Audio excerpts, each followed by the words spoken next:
Vrajanoranjana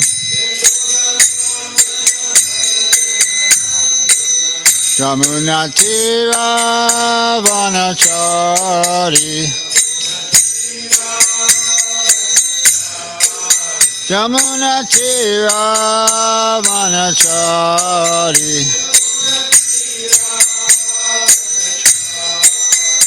Jaya Radha Madhava Kunja Bihari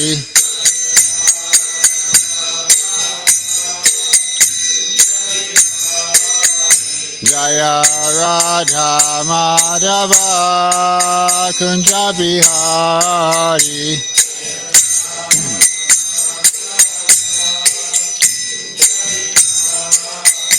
Jaya Gopi Jana Vallabha Girivaradari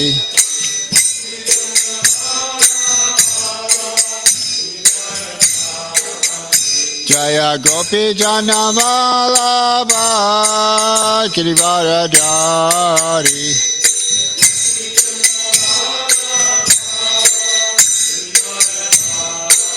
Yasoda Nandana Vrajanoranjana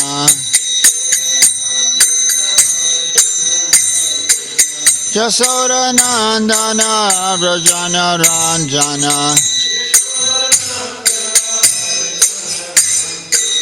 Yamunatira Vanachari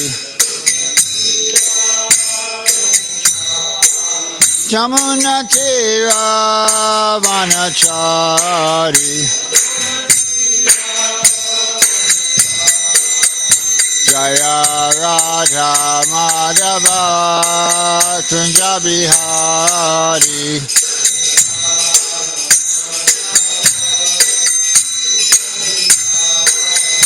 Jaya Radha Madhava Kunja Bihari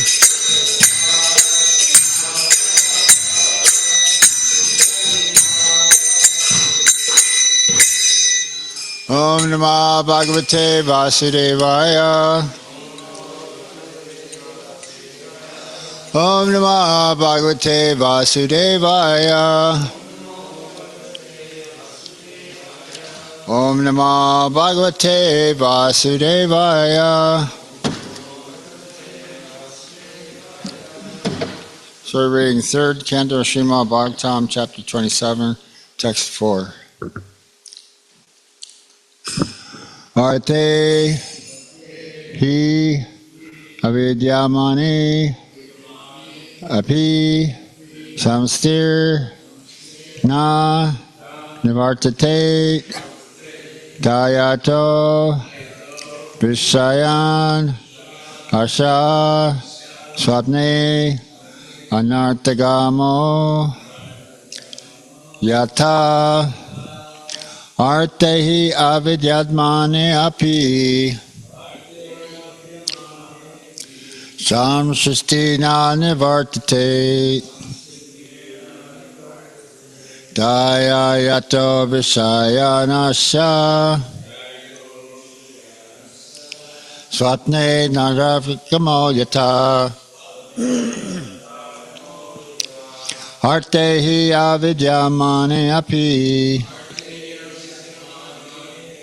samsristirna nivartate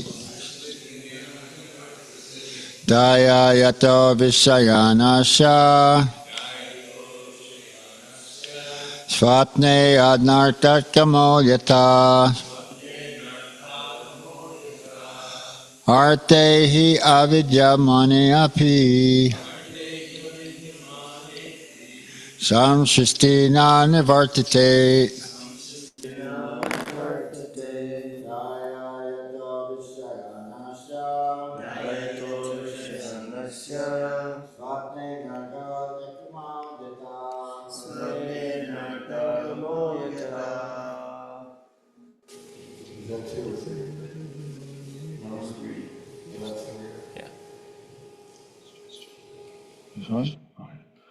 Artehi vidyamanepi Artehi vidyamanepi Samshritirna nivartate. Samshritirna nivartate. Dhyato vishayanasya. Dhyayato vishayanasya. Swapne nartagamo yata. Swapne nartagamo yata.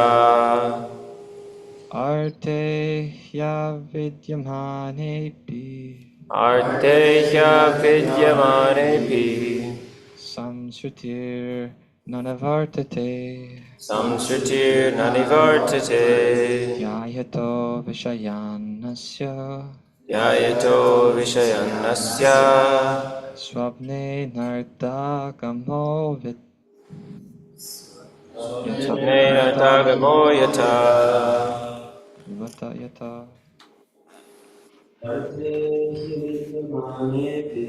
Artehya vidyamanepi. Samsritir nanivartate Samshistina nivartate.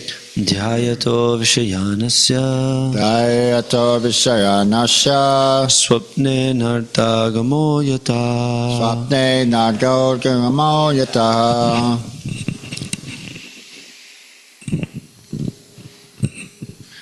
Artehya vidyamanepi Artehi avidyamani api. Samshritirna nivartate Samshistirna nivartate. Dhyayato vishayanasya Dhyayato vishayanasya. Swapne nartagamo yata Swapne nargogamo yata. Artehya vidyamanepi. Artehi avidyamani api. Samshritirna nivartate. Samshistirna nivartate. Dhyayato vishayanasya. Dhyayato vishayanasya. Swapne nartagamo yata. Swapne nargogamo yata. Artehi avidyame imanepi Artehi avidyamani api. samstistrirna nivartate Samshistirna nivartate. Dhyayato vishayanasya Dhyayato vishayanasya. swapni narthagamo yatta Swapne nargogamo yataha.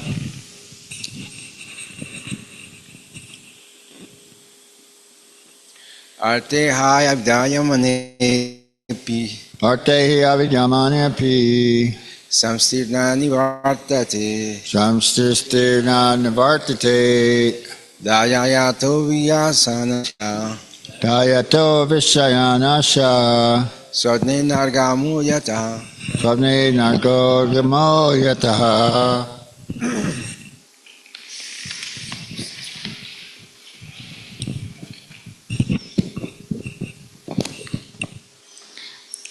हर्ते अविद्यमानेऽपि Artehi avidyamani api. संसृतिर्न निवर्तते Samshistirna nivartate. धयतो विषयानस्य Dhyayato vishayanasya. स्वप्नेनार्थकमो यथा Swapne nargogamo yataha.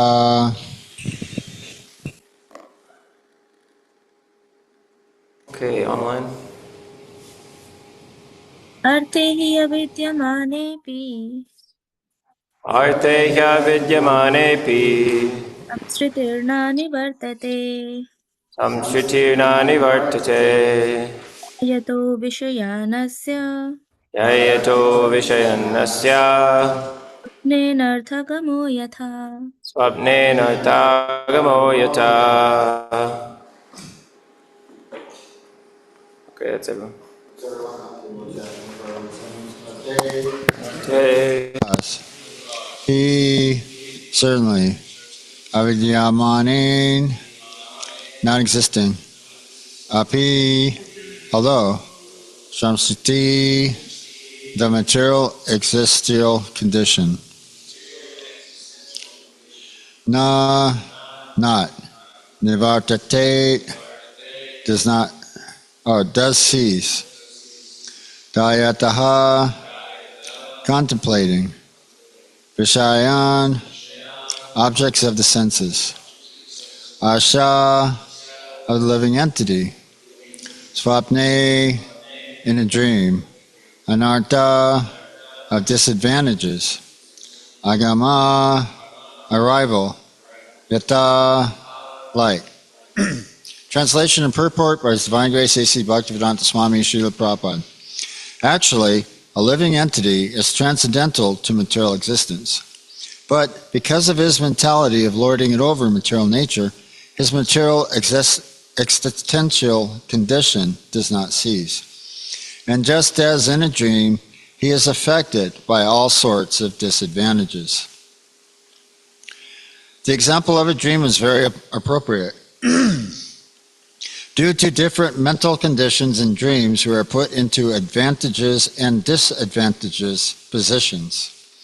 Similarly, the spirit soul has nothing to do with this material nature, but because of his mentality of lording it over, he is put into the position of conditional existence. Conditional existence is described here as Dayayato Vishaya Nasya. Vishaya means an object of enjoyment. As long as one continues to think he can enjoy material advantages, he is in conditioned life. But as soon as he comes to his senses, he develops the knowledge that he is not the enjoyer, for the only enjoyer is the Supreme Personality of Godhead. As confirmed in Bhagavad Gita, chapter 5, text 29, he is the beneficiary of all the results of sacrifices and penances, Bhoktaram Jagatapasham, and he is the proprietor of all the three worlds, Sarva Loka Maheshwaram. He is the actual friend of all living entities. But instead of leaving proprietorship, enjoyment, and the actual position as the friend of all living entities to the Supreme Personality of Godhead, we claim that we are the proprietors, the enjoyers, and the friends. We perform philanthropic work, thinking that we are the friends of human society. Someone may proclaim himself to be a very good national worker, the best friend of the people and of the country, but actually he cannot be the greatest friend of everyone. The only friend is Krishna. One should try to raise the consciousness of the conditioned soul to the platform of understanding that Krishna is his actual friend. If one makes friendship with Krishna, one will never be cheated, and he will get all help needed. Arousing this consciousness of the conditioned soul is the greatest service, not posing oneself as a great friend of another living entity. The power of friendship is limited. Although one claims to be a friend, he cannot be a friend unlimitedly. There are an unlimited number of living entities, and our resources are limited. Therefore, we cannot be of any real benefit to the people in general. The best service to the people in general is to awaken them to Krishna consciousness, so that they may know that the Supreme Enjoyer, the Supreme Proprietor, and the Supreme Friend is Krishna. Then his illusory dream of lording it over material nature will vanish. So yeah, that's a good verse Prabhupada points out here. Bhoktaram Jagatapasham Sarvaloka Maheshwaram. What is it? Yeah, Sridam Sarvabhutanam Hridishi. Was it? Yeah, Jnanavan. What? Jnanavan. Is that Jnanavan? One thing with knowledge? Gyatva Mam. Gyatva Mam Hridishati. Okay. Shanti. Oh, Shanti. Yeah, Prabhupada says that's how you get the real peace. The Shanti. So you want peace, Shanti. But this is the only way that you can get Shanti or peace is by acknowledging that Supreme Personality of Godhead is, basically what Prabhupada said in the purport here, is basically like your only friend or the only person that you should actually really only make friends with, or the only actual real worthy friend, right? Or the actual real friend other than the illusory friends with limited resources, right? Or Krishna's unlimited. So Krishna is the Supreme Proprietor, best friend of all the living entities, Supreme Proprietor of all demigods and planets and demigods, the benefactor. So Prabhupada says this is the peace formula. So if you want the Shanti, so this is the peace formula. formulas to understand that Krishna, he's the supreme proprietor of all planets and demigods. That's the principles of Srimad Bhagavatam, is that the original creator is Krishna, the supreme person of Godhead, the original person, and the Brahma is the secondary creator. And so every universe within the Mahatattva has a Brahma, has a secondary creator, and then the universe is populated by the demigods, the Manus, the fathers of mankind. And the Supreme Personality of God maintains the universe.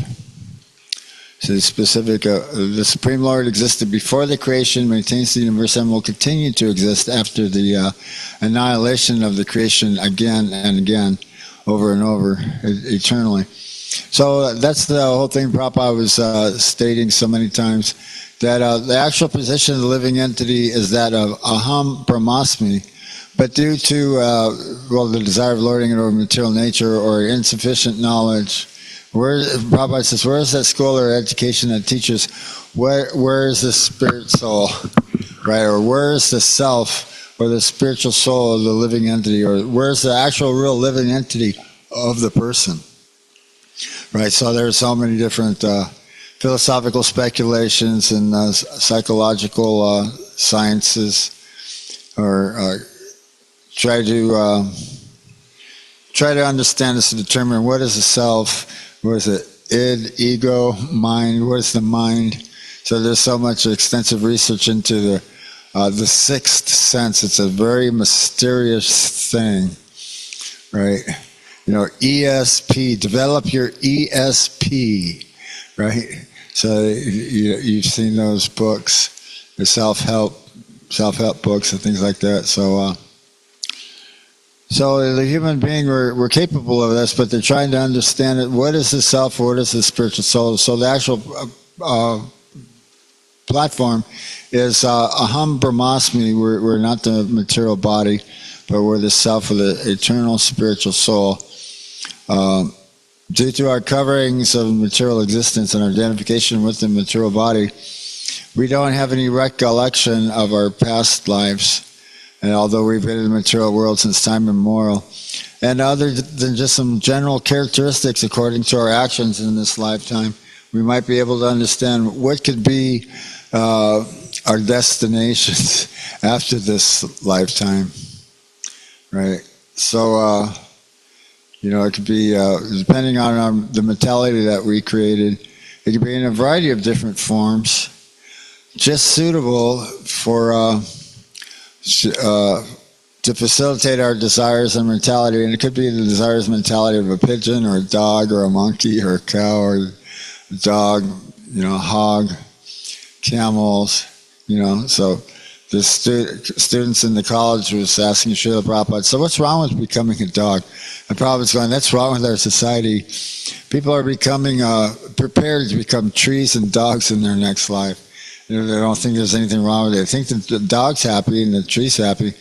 But that might be so, and the pig's happy. The pig has to eat stool, right? He doesn't want to eat halava. Prabhupada was talking about this town, but it was something that was called coffee. They have a festival every year. They take their roadkill and they put it in a basket near their front door. And the whole village and town does this. And it putrefies, liquefies, and then becomes solids, becomes like a salt or something. They use it as a flavor enhancer, this annual festival every year. And so Prabhupada said our men were cooking puris with ghee, and they were complaining that the smell of the cooking, the puris and the ghee was offensive. Yeah, their taste buds, what they're accustomed to, and their taste buds and their smells are all different. So they're just like the previous verse. The living entity is influenced by the material modes of nature and enters into lower and lower and lower demoniac species of life. Right? Bhagavad Gita states that too, right? We just read that last night too. So yeah, both verses kind of go together. So according to the three modes of material nature, that one is acquired ignorance, passion, and goodness, or the combination of all of them. So they're saying the demoniac principle on the earth planet is passion, and so lower than that you have ignorance. So those who are in ignorance are entering into lower and lower and lower species of life.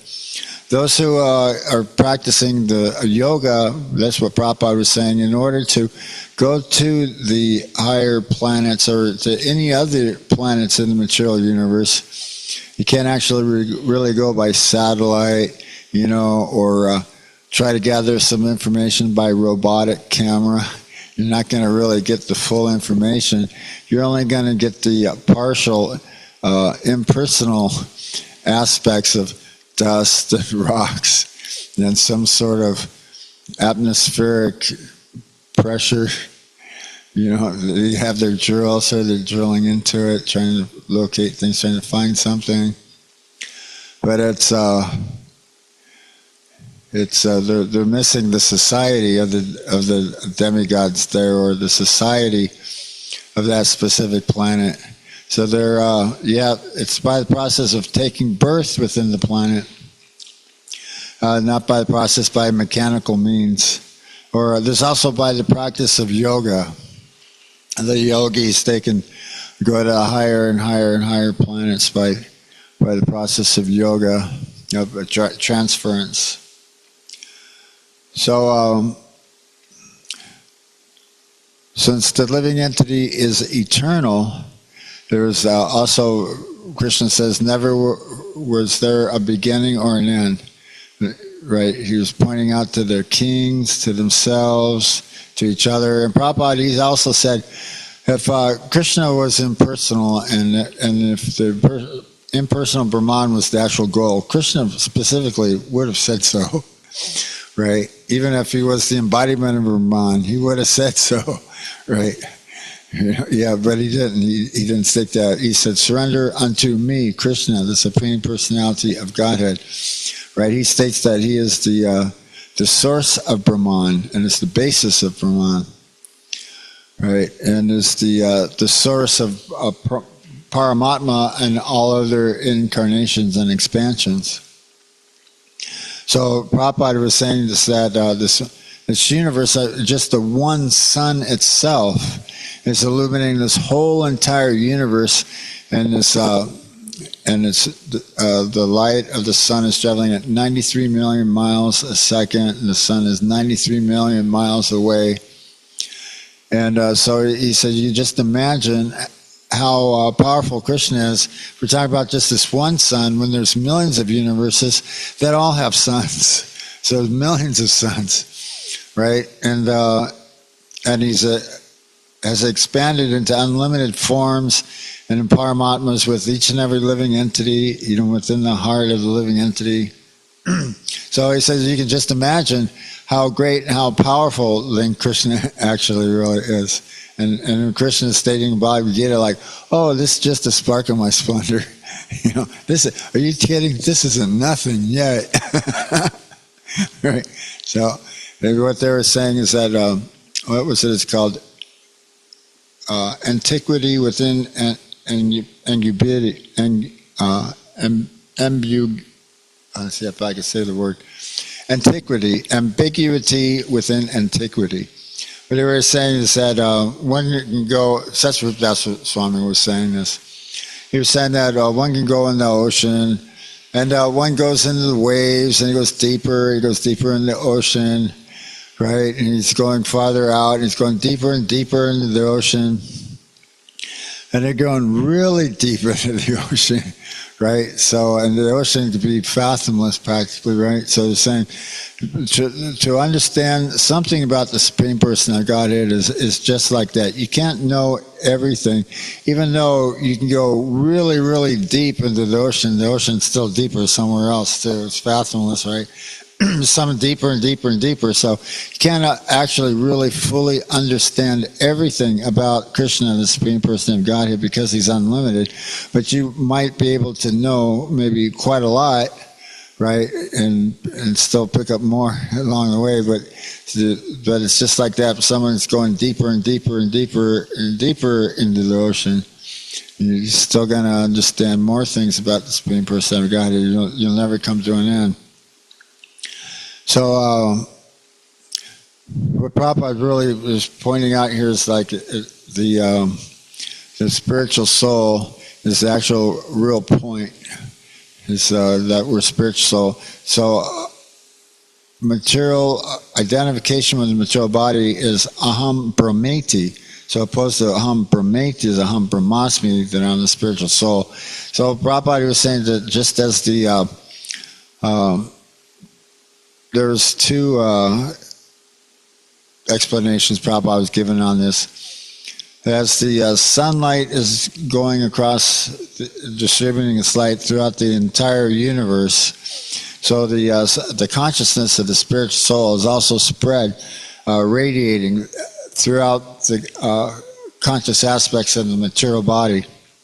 So one knows that, one is conscious, one knows that one is alive, one can self-reflect. And another explanation on this was just like as some active medicine within the body is distributed throughout the body through the bloodstream, so the consciousness is spread from the heart throughout the entire body through the blood and circulatory system. So one feels themselves to be conscious. They feel very different aspects of the physical material body. And also the point about a dream is as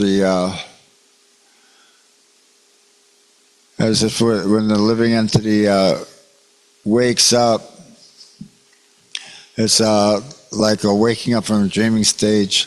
Narada Muni mentioned that this was like lightning and thunder occurring simultaneously when he became self-realized.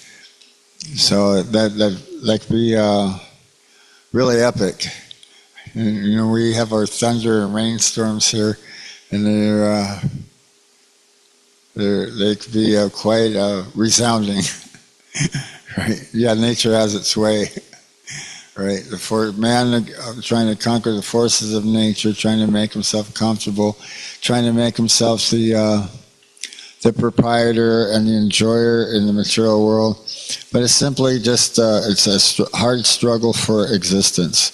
Even in the lower species, the one food is one living entity is food for another. So I think about the nature in the wilderness, that big, giant, really mean bear, that kills and eats other animals. The bear thinks he's happy. He's out there in the lake fishing for the salmon. But anybody else that runs into the bear is not happy. So what is it? The lion is the king of the jungle. Actually, when the lion gets hungry enough, he gets something to eat, but he doesn't eat every day. The lion doesn't eat every day. Or he doesn't really need to, but he's got to hunt, and the animals, they have their way of alerting all the other animals in the area, in the jungle, that there's a lion in the area. So the lion, he's got to work hard too against the forces of material nature and against other living entities who are self-preservation. The other living entities who have a sense of self-preservation are trying to get away from the lion. Like that. But Prabhupada was talking about, like in a dream, when one's dreaming, he's dreaming all sorts of things. He could be dreaming that a lion is coming to eat him. And he's going, lion, lion, and somebody wake him up. Where's the lion? Where's the lion? There's no lion. Right? Okay, so you're safe, right? So you're safe for the time being now. There was no lion, it was only just a dream. So that's the same thing in the material world, that somehow or other it's compared to a dreaming state of forgetfulness of the Supreme Personality of Godhead, placing ourselves in the center as enjoyers, with no recollection of our past lives, or other than just some characteristics of what our future destination could possibly be, according to our nature, our guna and karma, and our activities and mentality that we're creating. So Prabhupada was saying, so create a spiritual body, create a body just like Krishna, the Sat Chit Ananda body, not another material body covered with hair. Prabhupada, Maharaj was saying, this the animals, they're going around naked, they don't wear clothes, right? They're covered over by hair, they don't have their... Well, there's living entities that have hands. Srimad Bhagavatam has some verses on this, that animals without hands are food for animals with hands. And there's a natural hierarchy, a state that was going on there. So, there's the monkeys, the simian races, they take some sticks and they put it down in the ant hole and put it up, and it's covered with ants. And this is a delicacy. They just love to eat those, eat the ants on the sticks from the ant holes. So, they kind of fashion some tools. But they don't wear any clothes. They don't go to the universities. Prabhupada, there's a saying that the human race is below animal life. He was saying that the animals, they have no economic scarcity. What they do have, they have a system. What they were saying, what these birds are doing out here in the morning, you see the cats on the lawn, they're like really waiting for a bird to get close enough, all right? But they're listening, right? And you hear the calls and the signals, and they're all around us. What they're saying is, where's the worm? Where's the worm? All right, the baby worms are going, I'm hungry, feed me, I'm hungry, right? And the birds are saying, this spot's taken here, don't come here. Right? So that's actually really what's going on. It's a hard struggle for existence. The predators, they're watching, they're listening to cats, they're, we're thinking, oh, how nice, boy, this is so nice, isn't it beauty? Well, this is actually Krishna's artistic qualities in the universal form, like that. Prabhupada was saying, when you see the flower, you can see that Krishna is smiling, or Krishna is the fragrance of the earth. So when you smell the fragrance of the flower, there's the fragrance of the earth, that this representation of Krishna. Or Krishna is the taste of water and the light of the sun and the moon. So Prabhupada is saying you can be Krishna conscious even by drinking water and quenching your thirst. That, this is very nice. Krishna is the taste of water. The syllable Om in the Vedic mantras. So that's the first syllable in all Vedic mantras. All Vedic mantras begin with like Om Tat Sat, Om Namah Bhagavate Vasudevaya, like that. Om Namah. So that's like the first word in the Vedic mantras. So Krishna's like the first and the last word of the Vedas. All the Vedas are meant to understand Krishna, the Supreme Personality of Godhead, although that the Vedas, they're voluminous, and when one is in devotional service, to be understood that one has surpassed all of the previous aspects of karma and yoga, Jai Gora Nitai Ki Jai, philosophical speculation and study of the Vedanta and the Upanishads, and demigod worship, and impersonal Brahman, and actually come to the platform, the study of Bhagavad Gita, Srimad Bhagavatam, engaging in devotional service, which this is the actual real goal, the actual real dharma, the occupation, the characteristic, the actual real characteristic of the living entity. Right? It's like a fish out of water, so the fish is not happy out of the water. Like that, a lot of times it's compared to a woman who has left her husband, or her husband has left her, or something. It seems to me there was some sort of characteristic. The woman doesn't like to have to be self-supportive, but the position that she's in has to take service, or has to beg charity from the state, and she doesn't like to do that, but sometimes she has to. Like that, so the living entity, we're left up to our own devices. What was that? Is the divine and demoniac nature. Those who are lost to themselves, right? They think there is no God in control, right? So this is the mentality of the demons. They simply only create havoc.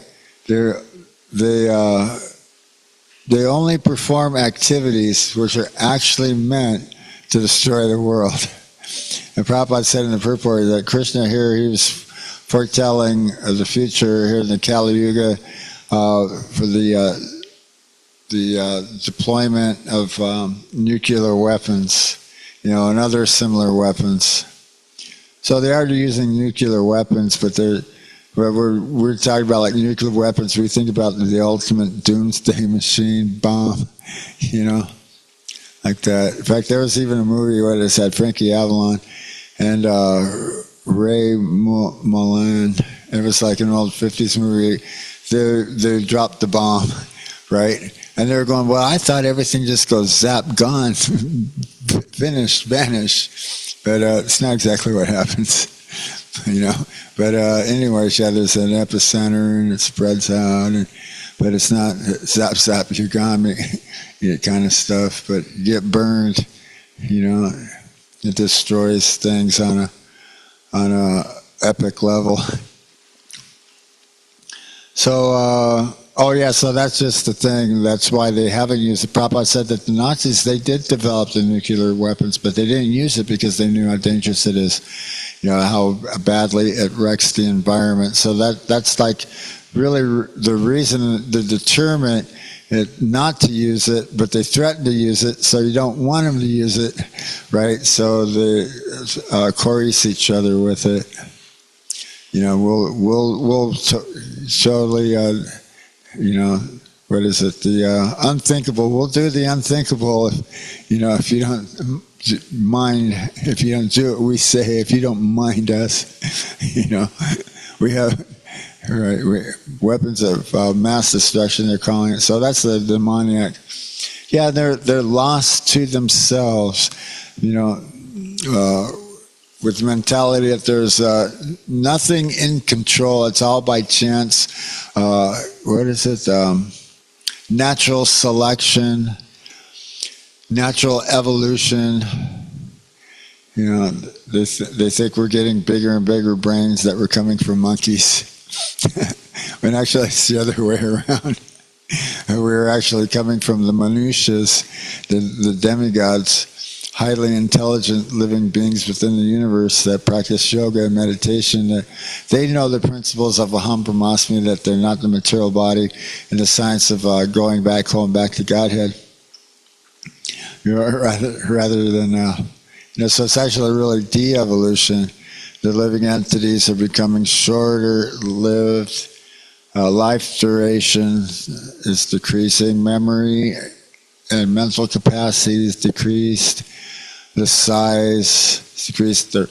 As stated in first canto Srimad Bhagavatam, the living entities are unlucky, unfortunate, basically committing more sinful activities that can actually really be accounted for. Everything in the material society is sinful, although it's arranged in such a way it looks like enjoyment, it looks like pleasure, it looks like wanting to be happy.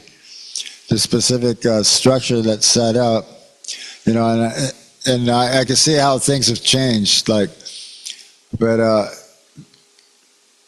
that's the characteristic of the material world, is that the material world is always constantly changing. So many different drastic changes, actually. A lot of things are completely opposite way around. But everything, it's all sinful activity. Oh, in fact, they're saying any type of activity that you perform, if it's not done in God consciousness, is actually creative of karma, karma accumulative, so that's sinful activity. Even if it's pious activity. So even if someone here becomes the best friend of all society, becomes a philosopher, philanthropist, what is it, a great political leader, but if he's not God conscious, if he's not a Raja Rishi like Maharaj Prishkit, he's the king and he's sitting to hear Srimad Bhagavatam, sitting on the threshold of death. He'll die in 7 days. So he's hearing a great length message of Godhead, Krishna's incarnations, pastimes, in association with his devotees. And Maharaj Prishket, he exemplified this throughout his life. He was saved by the Brahmastra weapon of Tama within the womb. And so he was always thinking about that beautiful form that he saw within the womb when he was saved from that glaring effulgence. Maharaj had pointed that out. The Maharaj Prishket was always seeking that form of Krishna.